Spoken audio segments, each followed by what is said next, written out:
उपनिषद क्या है? ज्ञान की एक पूरी श्रृंखला है वेद, और उनके केंद्र में ज्ञान मात्र है। किसी एक व्यक्ति द्वारा लिखी गई वो किताब नहीं है। किसी एक इंसान या इंसानों के एक समूह या दल या समुदाय या संप्रदाय का वो प्रतिनिधित्व नहीं करती। किसी एक व्यक्ति का नाम उससे जोड़ा नहीं जा सकता। व्यक्ति आए चले गए, इतने ऋषि उनमें वर्णित हैं, उनमें से कोई ऋषि हो ना हो, एक ऋषि, सहस्त्रों ऋषि।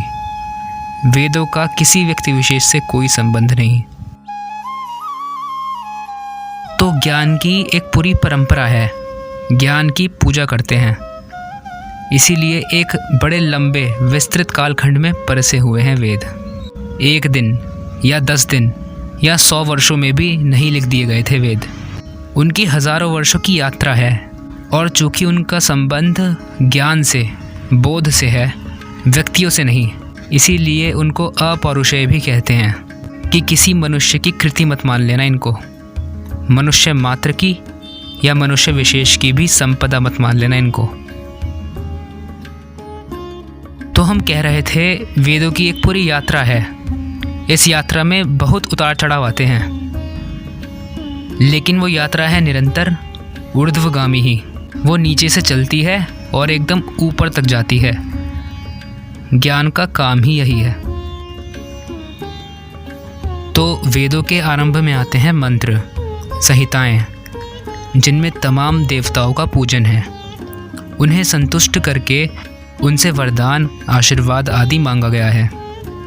शत्रुओं का नाश मांगा गया है। अपने पालतू पशुओं की संख्या, स्वास्थ्य में वृद्धि और रक्षा मांगा गया है। जितनी भी आधि भौतिक और आधि दैविक आपदाएं हो सकती हैं, उनके विरुद्ध रक्षा मांगी गई है। और इसमें विशेष रूप से कुछ आध्यात्मिक नहीं है।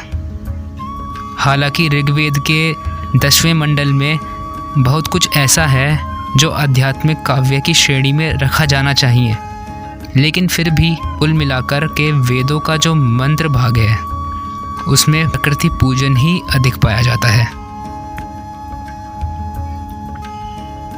ये जो यात्रा है वेदों की, वो मंत्रों से आगे बढ़ती है।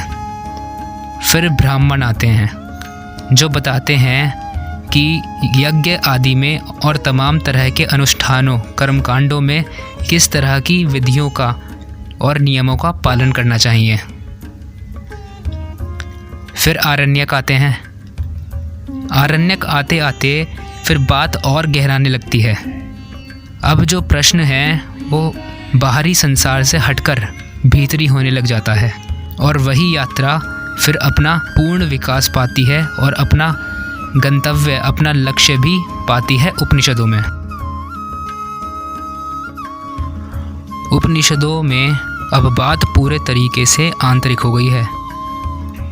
अब प्रकृति से कोई लेना देना ही नहीं रहा। शुरुआत प्रकृति से हुई थी कि इंद्र से कुछ बात की जा रही है, मारुत से कुछ पूछा जा रहा है, वरुण से, अग्नि से कुछ पूछा जा रहा है।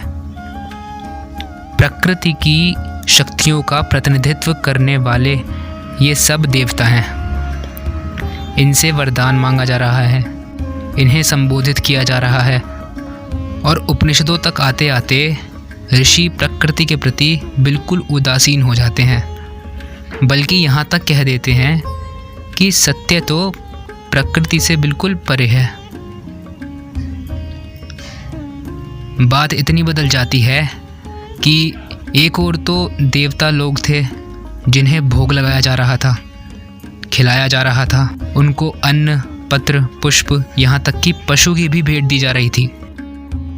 और उपनिषदों में ब्रह्म मात्र है जो कभी कुछ खाता ही नहीं। मंत्रों में देवी देवता हैं जो सब साकार हैं, जिन्हें संतुष्ट किया जा सकता है, जिनसे बात की जा सकती है। और उपनिषदों में ब्रह्म मात्र है जिसका कोई आकार ही नहीं, जिसकी कोई इच्छा नहीं, जिसका कोई संगी साथी नहीं, जो अचिंत्य है, उससे बात क्या की जाएगी।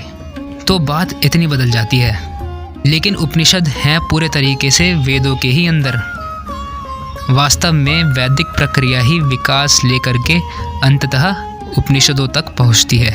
और जहां तक मानव के अंतर्जगत की बात है, उपनिषदों के आगे की बात आज तक ना सोची गई है ना कही गई है।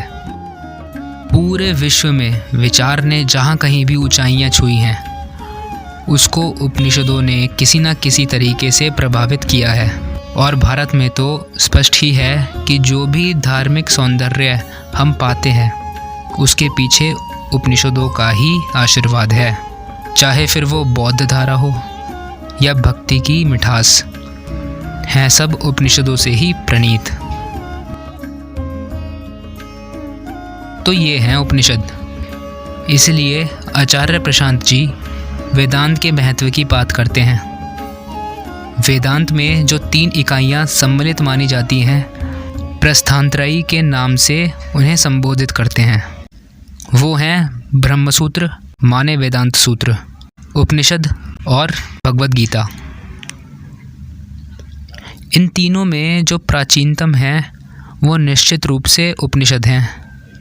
और उपनिषद प्राचीनतम ही नहीं, उपनिषद वेदांत सूत्र और भगवद गीता के आधारभूत भी हैं। उपनिषद ना हो तो वेदांत सूत्र और भगवद गीता नहीं हो सकते। तो इसीलिए कई बार वेदांत को और उपनिषदों को एक ही संबोधन में कह दिया जाता है। गलत नहीं होगा कहना कि उपनिषद ही वेदांत है।